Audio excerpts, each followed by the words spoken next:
guys, and welcome back to Dude. And today I'm going to be doing my first tank review, but before we get to that, let's admire the Stern Tiger, the tier 10 SPG that everyone's been waiting for with the new update. So I suggest you get on World of Tanks and try this baby out once curfew's over. I mean, I could select another server, but okay. But what today is really about is the Fiat 3000, the epic tier 1 tank with impenetrable armor, incredible firepower, and zippity fast speed. But it's actually just a World War I Italian tier 1 tank. You might be wondering why I'm reviewing tier 1 tanks. It's because there's no better place to start, and this is my first review, so I might as well start somewhere. First, I'm going to review its modules, then I'm going to be showing you a gameplay. We don't really need to review these 4 modules, but we will just show you this. It has decent firepower, not very good survivability, other than its hit points, which is good. Bad mobility, okay concealment, not very good spotting. But don't let this get you down, because I mean all tier 1s are going to be bad. Like, just look at that. Nothing really different. But I'm just going to show you its gun real quick. Good rate of fire, which also helps with that it has good penetration and good average damage. Plus fast aiming time allows for you to put in fast high damage shots against your enemies, and you will be seeing that in the gameplay that I'll show you in just a second. Okay, so we are now on to the replay, and you can see up here Senior Chubby was able to click the battle button at the same time as me, and we are in the same round. He's in this FT that's over there. And,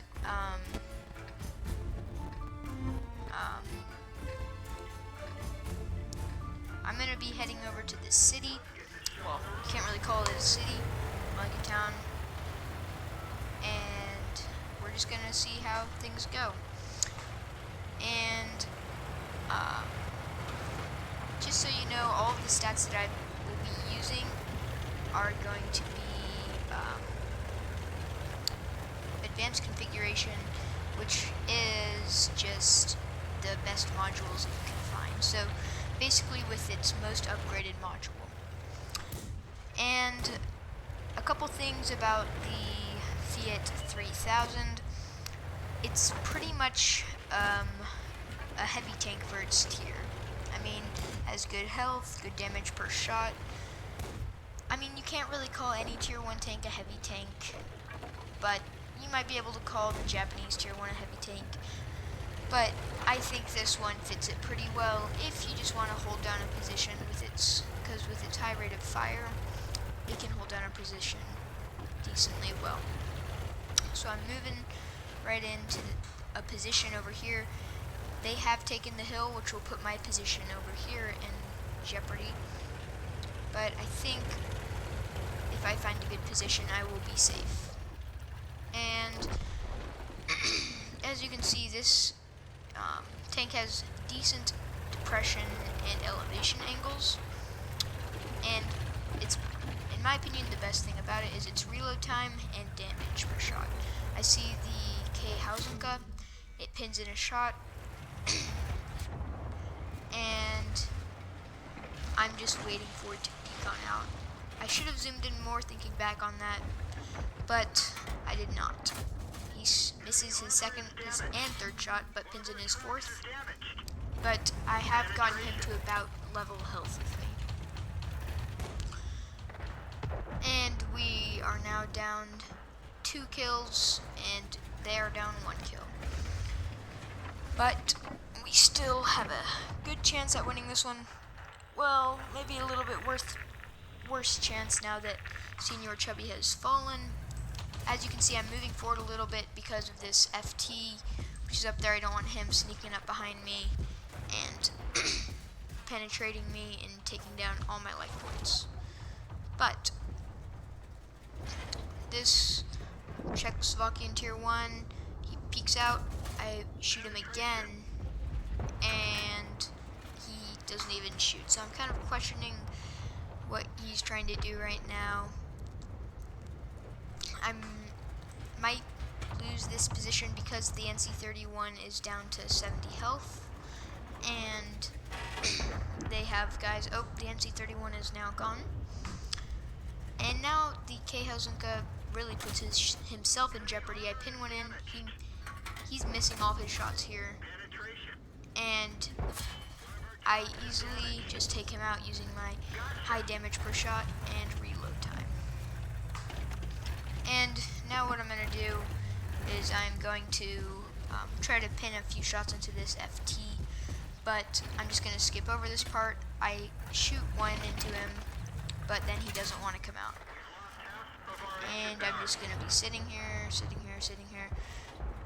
I didn't want to torture you all and make you watch me waiting for him. But I'm also going to keep this on fast replay because this tank is the slowest for its tier. But now I will put it back to regular speed. Now we're on regular speed. I'm coming over to take out the Untitled Chapter. Correct me if I'm saying that wrong. But me and the T1 can probably take out a few of them if we close in. I'm going to peek around here, and the T1's going to use his multi-shot to finish him, and he is a goner. Now, I'm focusing my attention to the men on the hill. The T1 is going to help defend our base, seeing as how they have a medium 1 and a T1 raiding it. But I think both of our Untitled Chapters and that T1 may be able to help with that. And looky here, it's our old friend, the FT. And thanks to this good depression angle, or elevation angle, whatever it is, and because the bullets do not stray far from the shot on this tank, which is very useful, I can easily take out this FT. I think he might have gone offline.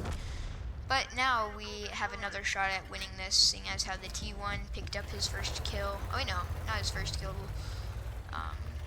Our LT friend over there, LTR friend, got a kill. And now I'm hunting down this STRV FM. And now it is all tied up. But we don't know how much health they have. So I'm going to skip this part. I'll just speed it up a little bit. Spoilers, I do die at this part, but I'm going to continue the replay because it is quite the replay indeed. So, thinking back, I should have just waited, but unfortunately, I do not make a very good decision here, and the T1 demolishes me. But, let's slow this down and watch Relic Timberline go in. So it's 3v2 with one of our tanks only at 8 health and one of them almost down to half health. So he peeks around, spots the T1. Can he shoot him and finish him off with one cartridge? Oh no, he misses 4 shots before finally pinning one in, and then the T1 pins in multiple shots into him before my friendly T1 can reload and finish him. So now I'm gonna watch the LTR for a second, but don't worry, I'll switch back to the T1 because this guy doesn't really do anything for the rest of the battle until the end, but I'm not gonna give anything away. I do, however, have the most kills other than an enemy T1 that just perished from our T1, so I'm feeling pretty good about my round, especially seeing how it's kind of hard to get into tier 1 rounds. The reason I did not get a better replay is because tier 1s are scarce, and I don't want to spend my whole time waiting for a tier 1. But all is well, and we will watch our little T1 friend heading into battle. Will he be able to win? Oh, he's got one of those new stickers. I'm gonna need to check what that one's for. if you know what it's for, please leave a comment below. But this is part of the new update where you can get emblems just for doing battles or getting mastery badges and the such. It's not a great one, only a 1, and it's not a mastery badge of any sort, but still, no wonder he is a good player, as you will soon see. So he's heading right on into battle. We're hoping that the enemy team is not going to be too strong, but we're not sure. He's going to take cover behind this house and these bushes right here, and I'm going to tell him to move in. So he is going to sit in these bushes, trying to conceal himself, showing off his emblem, and then I'm telling him to move into position behind these houses up here. And thankfully he follows my instruction. If he had not, I'm not sure we would have gotten such a good result from this battle. But our teammates are about to get struck in the heart by fear itself when they realize that the two enemies are in full health. Not good for our team, and as you're going to see in the chat, the German tier 1 is going to start moaning, no chance. They're full power, but not without the help from our little tier 1 friendy here, as he is about to wreck this man. The Untitled Chapter, I'm just going to call it that because it's fun to say. And he pins in multiple shots into him, giving us a bit more hope. But still, I mean, one of our guys is on 8 health. And there's only 2 minutes left in the battle. But can this little guy do it? So the T1, we haven't spotted any of them. We're just kind of sitting here waiting for what's going to happen next. But then he spots him, tracks him, well, damages his track. But this guy right here is pinning in an incredible amount of damage upon his twin, and he is destroyed. But now to the STR VFM that is on full health. Will we be able to defeat it? Let's see. Oh, he disappeared right after the T1 shot him. So this guy right here spots him, but gets spotted. He only is on 8 health, 1 shot to anything. But the STRV does not stand a chance and is easily destroyed by the T1. So I thought this was just a really cool battle, and I just wanted to share it with you. And remember, the Fiat is a very good tank if you find a good position to hold down. And thanks for watching, and we'll see you next time.